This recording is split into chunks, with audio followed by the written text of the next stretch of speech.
Kamar suami istri itu adalah sesuatu yang sakral, saudara ya, sesuatu yang suci, di mana ya yang boleh masuk ke sana itu hanya papa mama dan anak-anak. Orang lain hati-hati, jangan sembarang masuk ke kamar tersebut. Dalam arti nanti orang lain pun akan tidur di sana dan mereka akan tidur dengan istrimu atau suamimu. Itu yang dimaksud. Dan kalau itu kamu biarkan, maka itu kamu tidak menjadi sakral lagi, saudara. Seks di dalam pernikahan itu tidak lagi menjadi sesuatu yang kudus.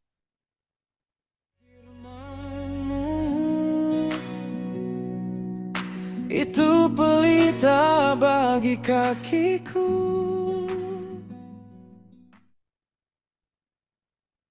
Shalom Aleihim Baruata Adonai Elohenu Meleka Olam.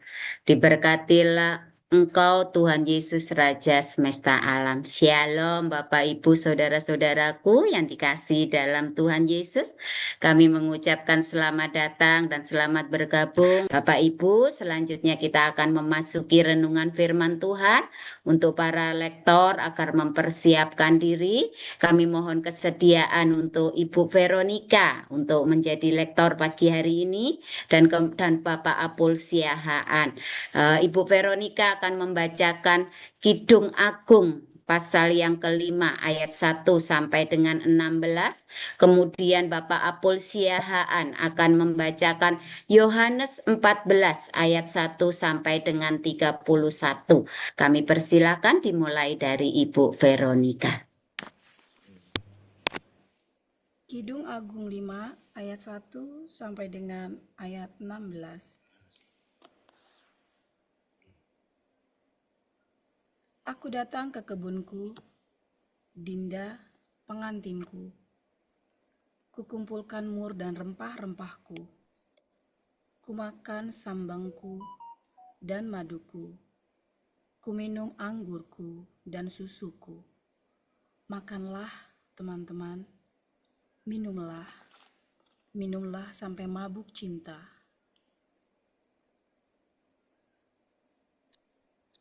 Aku tidur, tetapi hatiku bangun. Dengarlah kekasihku mengetuk. Bukalah pintu, Dinda, manisku, merpatiku, idam-idamanku. Karena kepalaku penuh embun, dan rambutku penuh tetesan embun malam.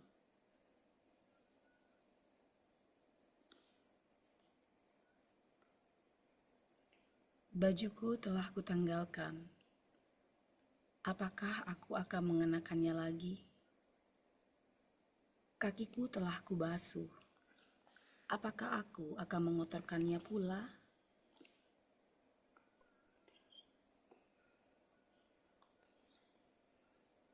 Kekasihku memasukkan tangannya melalui lubang pintu.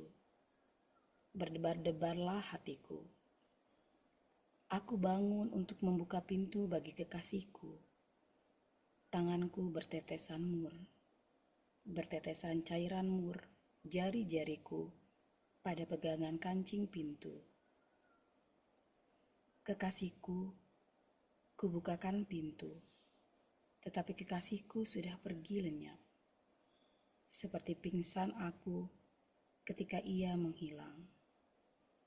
Kucari dia, tetapi tak kutemui. Kupanggil, tetapi tidak disahutnya.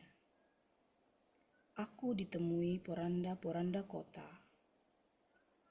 Dipukulinya aku, dilukainya. Selendangku dirampas oleh penjaga-penjaga tembok.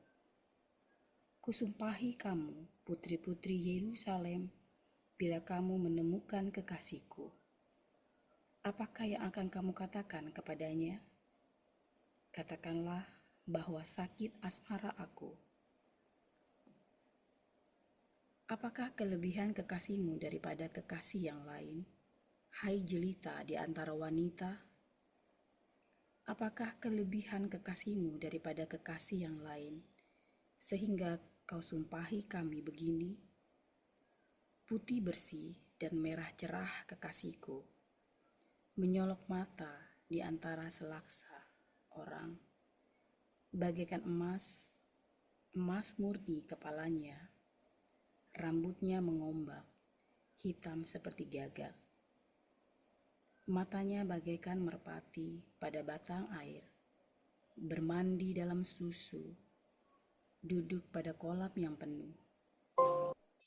Pipinya bagaikan bedeng rempah-rempah, petak-petak rempah-rempah akar, bunga-bunga bakung bibirnya, pertetesan cairan mur.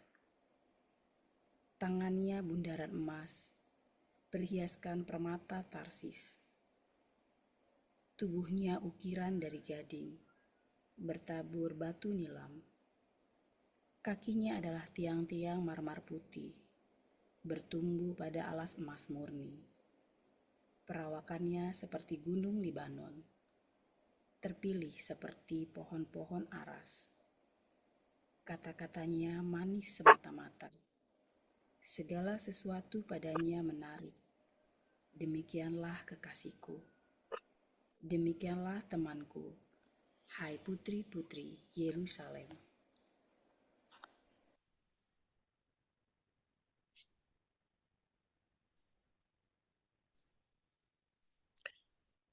Yohanes pasal 14. Janganlah gelisah hatimu. Percayalah kepada Allah, percayalah juga kepadaku. Di rumah Bapakku banyak tempat tinggal. Jika tidak demikian, tentu aku mengatakannya kepadamu. Sebab aku pergi ke situ untuk menyediakan tempat bagimu. Dan apabila aku telah pergi ke situ dan telah menyediakan tempat bagimu, aku akan datang kembali dan membawa kamu ke tempatku, supaya di tempat di mana aku berada, kamu pun berada. Dan kemana aku pergi, kamu tahu jalan ke situ. Kata Thomas kepadanya, Tuhan, kami tidak tahu kemana engkau pergi. Jadi bagaimana kami tahu jalan ke situ? Kata Yesus kepadanya, Akulah jalan dan kebenaran dan hidup. Tidak ada seorang pun yang datang kepada Bapa kalau tidak melalui aku. Sekiranya kamu mengenal aku, pasti kamu juga mengenal Bapakku. Sekarang ini kamu mengenal dia dan kamu telah melihat dia. Kata Filipus kepadanya, Tuhan, tunjukkanlah Bapa itu kepada kami, itu sudah cukup bagi kami. Kata Yesus kepadanya, telah sekian lama aku bersama-sama kamu, Filipus, namun engkau tidak mengenal aku. Barang siapa telah melihat aku, ia telah melihat Bapa. Bagaimana engkau berkata, tunjukkanlah Bapa itu kepada kami? Tidak percayakah engkau bahwa aku di dalam Bapa dan Bapa di dalam aku? Apa yang aku katakan kepadamu, tidak aku katakan dari diriku sendiri, sebab Bapa yang diam di dalam aku, dialah yang melakukan pekerjaannya. Percayalah kepadaku bahwa aku di dalam Bapa dan Bapa di dalam aku. Atau setidak-tidaknya, percayalah karena pekerjaan-pekerjaan itu sendiri. Aku berkata kepadamu, sesungguhnya barang siapa percaya kepadaku, ia akan melakukan juga pekerjaan-pekerjaan yang aku lakukan. Bahkan pekerjaan-pekerjaan yang lebih besar daripada itu. Sebab aku pergi kepada Bapa. Dan apa juga yang kamu minta dalam namaku, aku akan melakukannya. Supaya Bapa dipermuliakan di dalam aku. Nah, jika kamu meminta sesuatu kepadaku dalam namaku, aku akan melakukannya. Jikalau kamu mengasihi aku, kamu akan menuruti segala perintahku. Aku akan minta kepada Bapa dan ia akan memberikan kepadamu seorang penolong yang lain, supaya ia menyertai kamu selama-lamanya, yaitu roh kebenaran. Dunia tidak dapat menerima dia, sebab dunia tidak melihat dia dan tidak mengenal dia. Tetapi kamu mengenal dia, sebab ia menyertai kamu dan akan diam di dalam kamu. Aku tidak akan meninggalkan kamu sebagai yatim piatu. Aku datang kembali kepadamu. Tinggal sesaat lagi dan dunia tidak akan melihat aku lagi. Tetapi kamu melihat aku, sebab aku hidup dan kamu pun akan hidup. Pada waktu itulah kamu akan tahu bahwa aku di dalam Bapakku dan kamu di dalam aku dan aku di dalam kamu. Barang siapa memegang perintahku dan melakukannya, dialah yang mengasihi aku. Dan barang siapa mengasihi aku, ia akan dikasihi oleh Bapakku, dan aku pun akan mengasihi dia dan akan menyatakan diriku kepadanya. Yudas yang bukan Iskariot berkata kepadanya, Tuhan, Apakah sebabnya? Maka engkau hendak menyatakan dirimu kepada kami dan bukan kepada dunia. Jawab Yesus, jika seorang mengasihi aku, ia akan menuruti firmanku, dan Bapakku akan mengasihi dia, dan kami akan datang kepadanya dan diam bersama-sama dengan dia. Barang siapa tidak mengasihi aku, ia tidak menuruti firmanku. Dan firman yang kamu dengar itu bukanlah daripadaku, melainkan dari Bapa yang mengutus aku. Semuanya itu kukatakan kepadamu, selagi aku berada bersama-sama dengan kamu. Tetapi penghibur, yaitu Roh Kudus yang akan diutus oleh Bapa dalam namaku, dialah yang akan mengajarkan segala sesuatu kepadamu dan akan mengingatkan kamu akan semua yang telah kukatakan kepadamu. Damai sejahtera kutinggalkan bagimu, damai sejahtera kuberikan kepadamu, dan apa yang kuberikan tidak seperti yang diberikan oleh dunia kepadamu. Janganlah gelisah dan gentar hatimu. Kamu telah mendengar bahwa aku telah berkata kepadamu, aku pergi, tetapi aku datang kembali kepadamu. Sekiranya kamu mengasihi aku, kamu tentu akan bersuka cita karena aku pergi kepada Bapakku, sebab Bapa lebih besar daripada aku. Dan sekarang juga, aku mengatakannya kepadamu sebelum hal itu terjadi, supaya kamu percaya apabila hal itu terjadi. Tidak banyak lagi aku berkata-kata dengan kamu, sebab penguasa dunia ini datang dan ia tidak berkuasa sedikit pun atas diriku. Tetapi supaya dunia tahu bahwa aku mengasihi Bapa dan bahwa aku melakukan segala sesuatu seperti yang diperintahkan Bapa kepadaku. Bangunlah, marilah kita pergi dari sini. Demikian firman Tuhan. Terima kasih untuk para lektor yang sudah membacakan firman Tuhan hari ini, Bu Veronica dan Bapak Apul Siahan.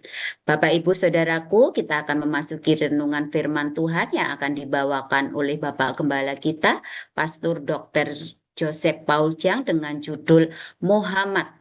Mari saudara kita mendengarkan renungan firman Tuhan saat ini untuk menambah wawasan dan pertumbuhan iman kita. Kepada Pastor Dr. Joseph Paul Jiang kami persilahkan.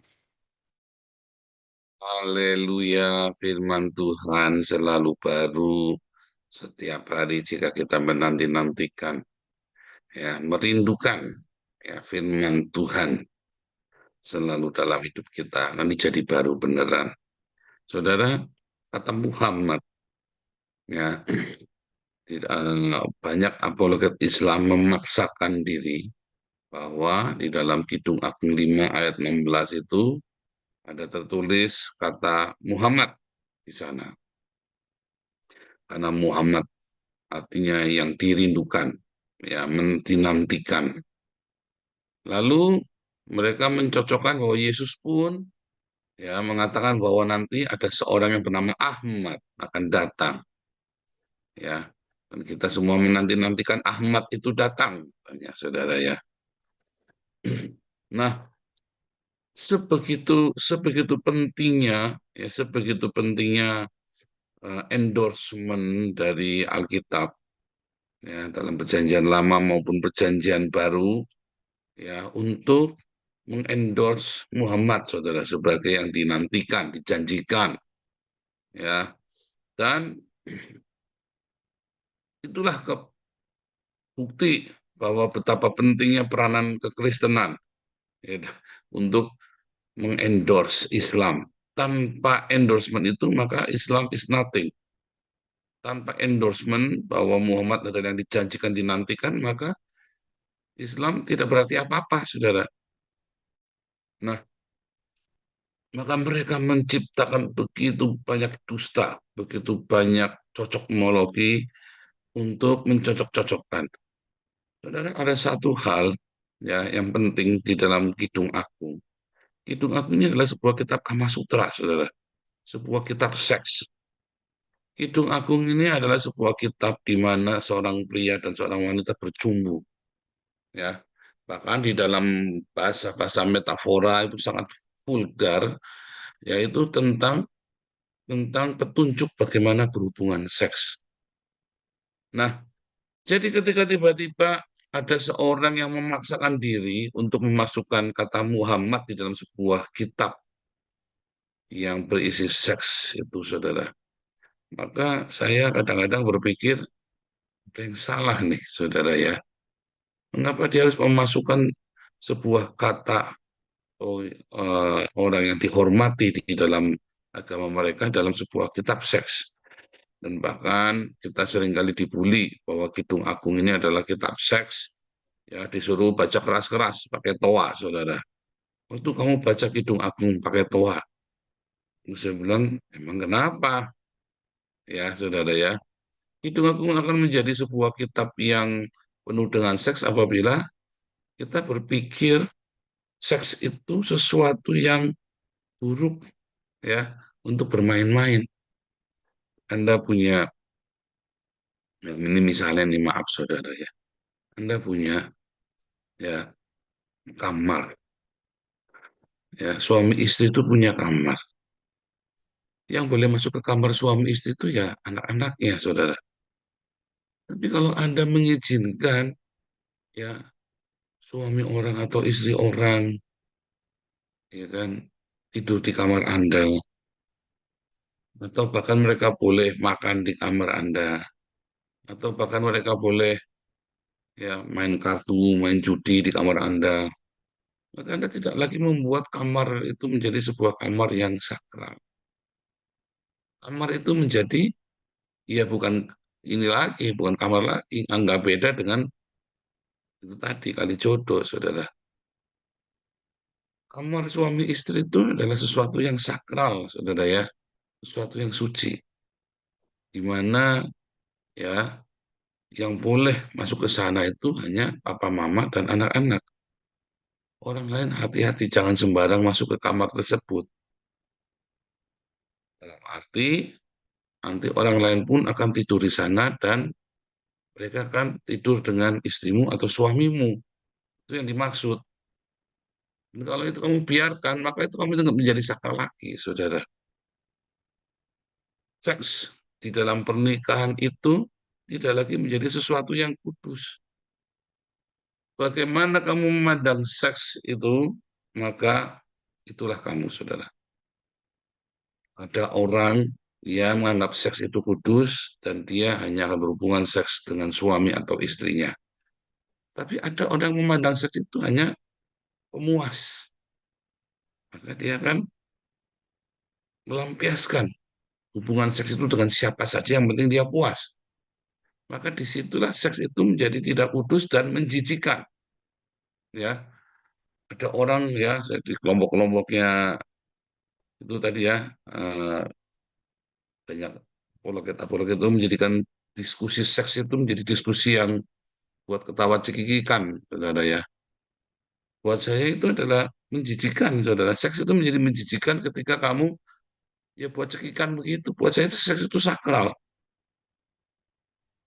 Nah, orang-orang yang berpendidikan rendah dan memang punya moralitas yang rendah, maka dia akan menganggap seks itu adalah sebuah sesuatu yang buat bercandaan, ya, yang cuma buat memuaskan, sehingga buat mainan. Nah, bagaimana arti seks dalam hidupmu, saudara? Apakah sesuatu yang suci? Apakah sesuatu yang mulia? Nah, ketika orang-orang Islam ini menganggap seks itu menjijikan, ya lalu dia berkata, Kidung Agung itu kitab seks, kitab cabul. Alkitabnya orang Islam cabul. Maka saya nanya, lalu kenapa kamu maksa ada Muhammad dalam kitab cabul saya? Kenapa kamu paksa itu Nabi kamu yang katanya suci itu ada di dalam kitab cabul? Ya kan? Katanya kitabnya cabul. Nah ini kadang-kadang tidak konsisten dalam berpikir, logika beragama itu saudara ya. Logika beragama mengatakan kitabnya orang Kristen cabul. Tapi logika beragama ya justru menunjukkan katanya Islam agama yang paling logik. Ada nabinya Islam di dalam kitab cabul tersebut. Ngapain saudara? Apa yang saya maksud? Saudara ya, apa yang saya maksud? Saudara, ketika kamu beragama, kamu harus gunakan akal sehatmu, saudara. Sebab ketika kita disuruh menanti-nantikan sesuatu, ya saudara, yang kudus, ya, maka itu menjadi kudus sampai kamu menganggapnya tidak kudus. Ketika Yesus lahir dari seorang perawan Maria. Lalu banyak orang Islam itu, kok Tuhan lahir dari vagina? Saya nanya, emang kenapa kalau Tuhan lahir dari vagina? Itu kan menjijikan. Nah, apakah vagina sesuatu yang menjijikan, saudara? Iya, kalau buat mainan. Tapi kalau vagina itu dikuduskan hanya bagi suamimu, dikuduskan hanya bagi orang yang benar, maka vagina itu suci, saudara. Jadi jangan kita berpikir bahwa seks itu adalah sesuatu yang najis. Ya, saudara ya. Apakah seks itu najis? Iya, seks itu akan menjadi najis kalau hanya dipakai sebagai alat pemuas. Tapi seks itu akan menjadi kudus bila dilakukan oleh suami, istri. Bukan suami dari 5 orang istri, 4, 3, bahkan 2. Suami dari satu istri, istri dari satu suami. Nah, seks itu sangat kudus. Itulah sebabnya hubungan seks itu sangat penting, saudara. Hubungan seks itu sangat kudus. Ketika Adam diciptakan bersama dengan Hawa, ya, maka ketika mereka mau keluar dari Taman Eden, Tuhan mengaruniakan desire itu, saudara. Ya, Tuhan mengaruniakan sesuka, nafsu birahi. Engkau akan birahi kepada suamimu. Oh, itu kan karena berdosa. Siapa bilang, saudara? Ya, nafsu birahi itu adalah sesuatu yang kudus bila kamu hanya lakukan suami dan istri, istri dan suami. Adam hanya kepada Hawa, Hawa dan hanya kepada Adam. Tapi begitu kamu lampiaskan kepada Siti Aisyah, Juleha, Fatimah, dan berbagai macam, maka seks itu menjadi tidak kudus. Kudus itu apa? Khusus, saudara. Seks itu hanya dinikmati khusus, ya, suami istri. Kalau begitu seks itu kamu bagi ya ke si Jenny, Jessica, ya kan, Aisyah, Fatimah, maka seks itu menjadi tidak khusus lagi, kan dia bagi diumbar. Apalagi kawin cerai. Kalau dibagi beberapa kali ya, seumur hidupnya sampai banyak sekali. Atau sebaliknya, maka itu tidak kudus lagi. Berbeda kalau pasangan itu mati. Ya kan, namanya sudah mati kan. Nah, lalu dia menikah lagi. Nah, itu adalah sesuatu yang kudus. Kudus artinya hanya bagi kamu. Kalau tidak hanya bagi kamu, namanya tidak kudus. Bagi kamu, kamu onon dari sana sini, itu namanya tidak kudus. Itulah sebabnya hubungan seks itu sangat penting, saudara. Sangat penting di dalam kehidupan umat manusia bila dikuduskan. Bahkan beberapa gereja namanya disebutnya pernikahan kudus. Ya, tetapi ketika pernikahan kudus ini ya istrinya belum mati, suaminya belum mati, belum ada surat cerainya, lalu aku ingin masuk dalam pernikahan kudus. Kamu sedang bohong, itu saudara. Dan itu seringkali buat mainannya di gereja ya, saudara ya. Surat cerainya saja belum kering tintanya. Atau yang mati, tanahnya saja belum kering, saudara. Masih basah. Ya, baru sebulan istrinya meninggal, dia udah mau buru-buru mau kawin. Saya yakin pernikahan itu tidak kudus, tuh, saudara. Ada sesuatu yang salah itu. Ada sesuatu yang salah. Ya, pernikahan itu sangat kudus. Ya, sebab ketika Kidung Agung itu dimasukkan ke dalam kitab sucinya orang Yahudi dan orang Kristen. Karena apa? Hubungan seks itu kudus. Ya, Tuhan itu tidak anti dengan hubungan seks. Tetapi dia ingin hubungan seks itu menjadi kudus, menjadi baik, menjadi benar. Kudus itu bukan kompleks. Kudus itu ya cuma satu laki-laki dan satu perempuan dan selamanya sampai maut memisahkan. Itu yang namanya kudus itu, saudara. Tapi begitu kamu dibagi, maka itu nggak kudus namanya. Tapi kan aku sudah diberkati, iya tetap namanya nggak kudus. karena kamu berbagi. Jadi kamu tidak kudus lagi. Pernikahanmu sudah tidak kudus lagi. Apalagi kemudian kamu berfantasi, maka tidak kudus lagi.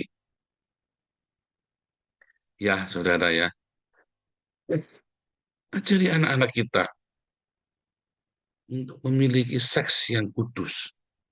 Ajari, saudara. Mengapa seks yang kudus itu penting? Karena seks yang kudus itu akan menghasilkan sebuah yang kudus. Kalau buah itu berasal dari seks yang tidak kudus, maka anak-anak itu akan berdosa. Anak-anak itu akan menerima banyak sekali konsekuensinya. Namanya bukan anak yang kudus lagi, karena seksnya tidak kudus. Tapi kalau kita menguduskan seks itu, dan kemudian menghasilkan buah, lalu yang dasar orang kemplu ngakali, oh kalau gitu kita pakai alat kontrasepsi Pak, supaya jangan bikin anak. Kan kita cuma mau bikin enak saja, ya kan, nggak mau bikin anak. Nah sama saudara, karena kamu menikmati sesuatu yang tidak kudus, maka hidupmu juga tidak kudus. Kamu bayangin orang yang tidak kudus, lalu kamu berdoa, Tuhan, saya mau selingkuh, Tuhan, tolong berkati supaya jangan ketahuan sama istri saya, supaya jangan ketahuan suami saya. Tolong ya Tuhan, sekali ini saja. Anda sedang izin sama Tuhan, ya Tuhan, aku mau berdosa, tolong berkati dosaku ini Tuhan. Sekali ini saja Tuhan. Anda sedang menghina Tuhan. Jadi kalau kamu mau selingkuh, jangan berdoa, saudara. Tak wanti-wanti. Ya, kamu tahu mengapa RK itu ketahuan selingkuh? Karena dia berdoa, saudara. Kalau kamu mau selingkuh berdoa, artinya apa, saudara? Kamu minta Tuhan turut campur dalam selingkuh itu, kan? Dan kalau Tuhan turut campur, apa? Tuhan kan tidak suka yang tidak kudus. Pasti akan dibongkar selingkuh itu. Makanya kalau mau selingkuh, supaya jangan ketahuan, kamu jangan berdoa. Kamu berdoa kan kamu cari mati, saudara. Iya kan, sama saja nih. Ya, kamu mau nyuri di sebuah rumah, lalu kamu izin sama Pak Polisi, Pak, izin Pak, aku mau nyuri di rumahnya Pak Haji ya Pak. Oh iya, boleh, karena tak restui. Ya nyuri sekali, dua kali, ketiga kali direkam sama Pak Polisinya. Udah tinggal dimasukkan ke penjara saja. Kan sudah ada buktinya, sudah ada izinnya, saudara, untuk mencuri, saudara ya.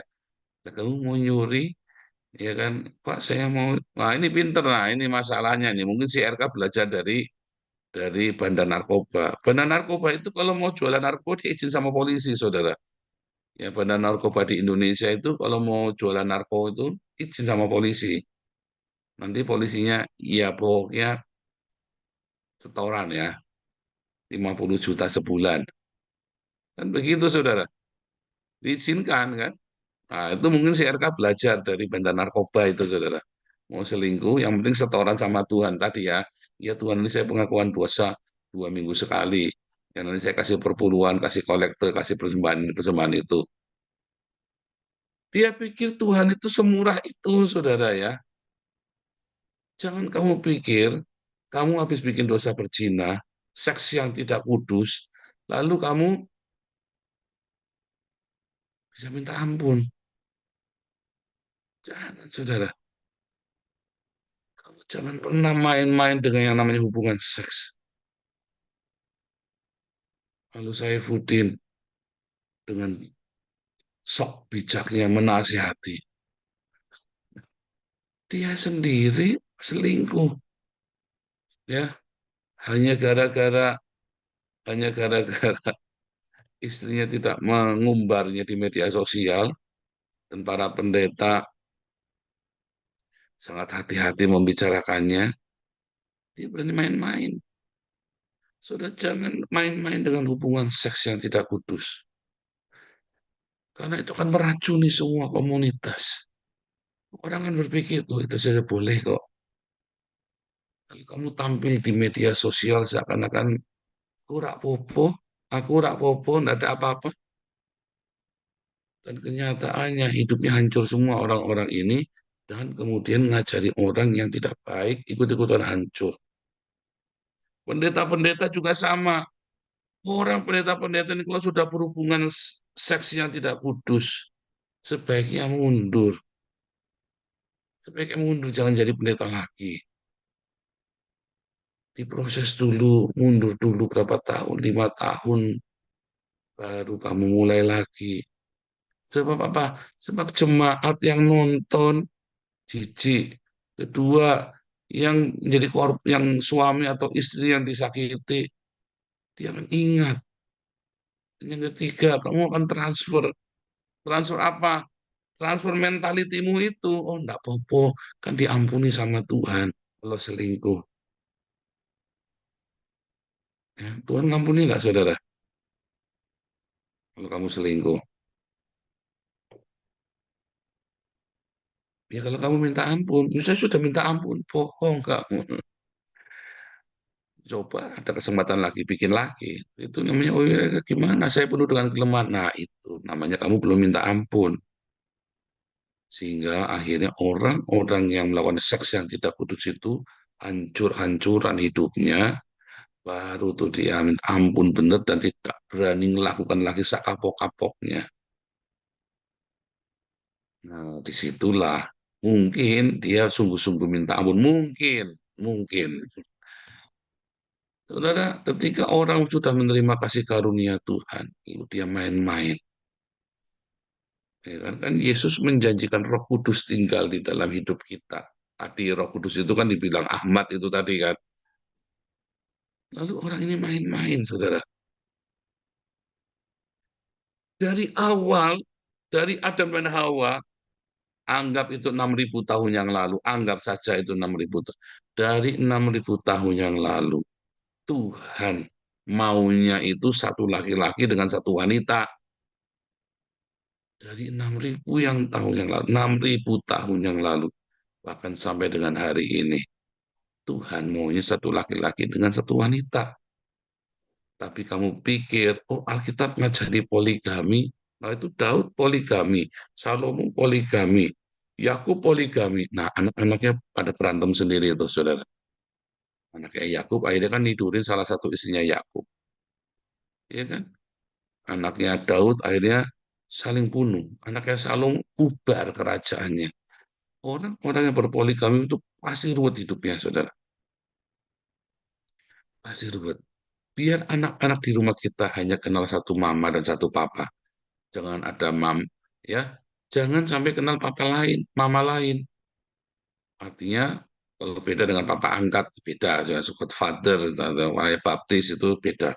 Tapi yang dimaksud adalah mau menikah 2 kali, 3 kali, dan semuanya masih hidup.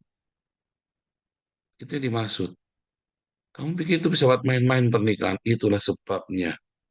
Ya, banyak negara-negara hancur karena mereka meremehkan masalah pernikahan.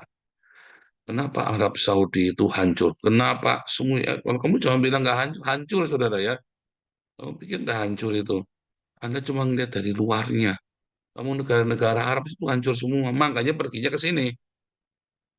Ya makanya perginya ke Eropa. Karena mereka hancur negaranya. Kenapa hancur? Karena mereka berpoligami. Mereka saling bunuh. Perebutan kekuasaan itu biasa itu saudara sendiri itu. Bahkan Muhammad itu anak mantunya saling bunuh saudara. Ya kan? Anak mantunya itu saling bunuh. Ya, istri, anak, dan menantu itu saling bunuh.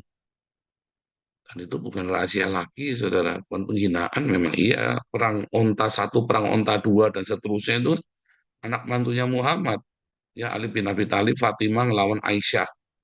Ya kan, anak mantunya ngelawan istrinya sendiri. Ya kan, dan kamu tidak bisa pungkiri itu, hati-hati, saudara. Tapi kalau kamu punya pernikahan yang kuat, suami istri solid, saling mengasihi, keluarga itu kuat, maka anak-anakmu, generasi di bawahmu akan kuat. Generasi di bawah kamu penting, kamu yang akan menilai, kamu yang akan melihat. Kamu akan melihat anak-anakmu sukses. Suksesnya bukan cuma duitnya banyak, bukan. Mantap hidupnya, saudara. Anak-anak yang dilahirkan dari keluarga yang bahagia, yang benar, yang kudus, anak-anak ini akan disertai dengan keberuntungan, dengan rasa mantap percaya diri, bukan dengan sesuatu yang buat kelihatannya hebat, wah muncul-muncul kemana-mana, saudara, tapi rapuh di dalam hidup mereka. Dan kamu nggak bisa tipu itu. Keluarga yang baik akan menghasilkan anak-anak yang baik. Bahkan keluarga yang benar-benar diguncang, tapi suami istri tetap komitmen dengan pernikahan mereka, anaknya tetap baik. Contohnya papi mami saya, saudara ya, diguncang seperti apa, ya kan? Tapi mereka tidak bercerai.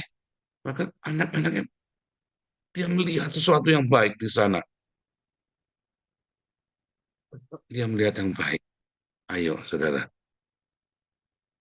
cari Tuhan, suami istri, jaga dalam kekudusan. Bilang sama anak-anakmu, nasihati anak-anakmu, jangan melakukan hubungan seks yang bukan dengan suami atau istrimu. Nanti kamu akan bahagia, kamu akan kuat, kamu akan beruntung. Itulah ya seks yang kudus. Karena ya hubungan kita dengan Tuhan itu, kalau kita tidak melakukan seks yang kudus, hubungan kita dengan Tuhan itu akan tidak kudus juga. Roh Kudus itu tidak akan berdiam di dalam hidupmu, saudara. Jadi jangan ngimpi kamu akan kepenuhan Roh Kudus, terus kamu sambil cerita dengan bangganya, dengan lantangnya tentang Tuhan, kalau kamu sendiri tidak menjaga hidupmu dalam kekudusan. Ya, saudara ya. Hamba-hamba Tuhan yang tidak kudus, jangan ngimpi jemaatmu akan benar. Aduh, hancur semua. Kenapa komunitas kita kuat? Saya jaga hidup saya dalam kekudusan. Kami suami istri menjadi teladan bagi kalian. Bagaimana hidup kami saling mengasihi. Bagaimana anak-anak kami melayani bersama dengan kami. Bagaimana anak-anak itu respect kepada orang tuanya. Ya kan? Jangan ikuti hamba Tuhan yang tidak jaga hidupnya dalam kekudusan. Jangan ikuti hamba Tuhan yang keluarganya tidak bisa menjadi panutan. Kamu akan hancur bersama dengan dia. Alam bawah sadarmu akan mengkopi perbuatan hamba Tuhan itu, saudara. Alam bawah sadarmu akan mengkopi. Ya, ayo. Hamba-hamba Tuhan hidup dalam kebenaran. Yang sudah terlanjur salah, cepat bertobat. Mantapkan hidupmu, cari Tuhan. Tuhan, pulihkan aku.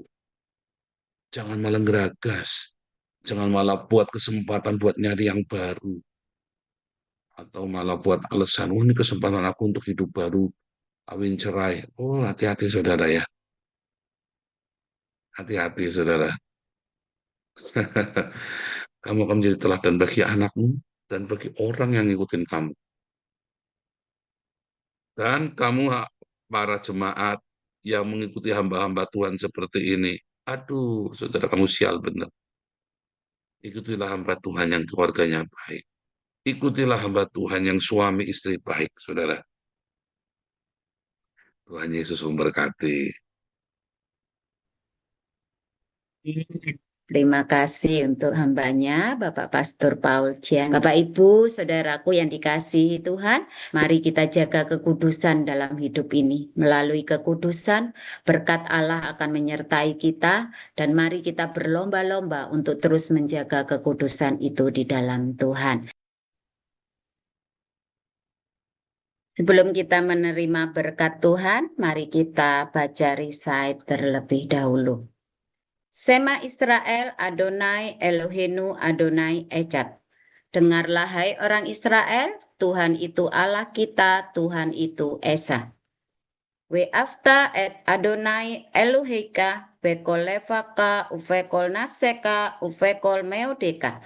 Kasihlah Tuhan Allahmu dengan segenap hatimu dan dengan segenap jiwamu dan dengan segenap kekuatanmu. We'afta lereaka kamoka. Kasihlah sesamamu manusia seperti dirimu sendiri. Bapak Ibu, kita akan terima berkat Tuhan yang akan dibawakan oleh hambanya, Pastor Dr. Joseph Paul, yang kami persilahkan. Haleluya, kita terima berkat Tuhan Yesus. Yang percaya kamu akan terima berkat ini. Ya, berkat Adonai, wa Ismareka, Tuhan Yesus memberkati engkau dan memelihara engkau. Ya, Adonai, penelika unika Tuhan Yesus menyinari engkau dengan wajahnya dan memberi engkau kasih karunia-Nya. Isya Adonai, penelika Ismareka, Shalom Tuhan Yesus menghadapkan wajahnya padamu dan memberi engkau damai sejahtera-Nya. Di dalam nama Tuhan Yesus, Jehovah Sebaot, malaikat Tuhan berkemah di sekelilingmu, memerangi semua musuh-musuhmu, melindungimu dari panas teriknya matahari dan dinginnya malam di padang gurun, menuntunmu sampai tanah perjanjian yang Tuhan berikan dalam hidupmu. Jehovah Shalom, Tuhan Yesus berikan damai sejahtera yang melampaui segala akal dalam hidupmu. Haleluya, amin. Selamat Itu pelita bagi kakiku, firman-Mu itu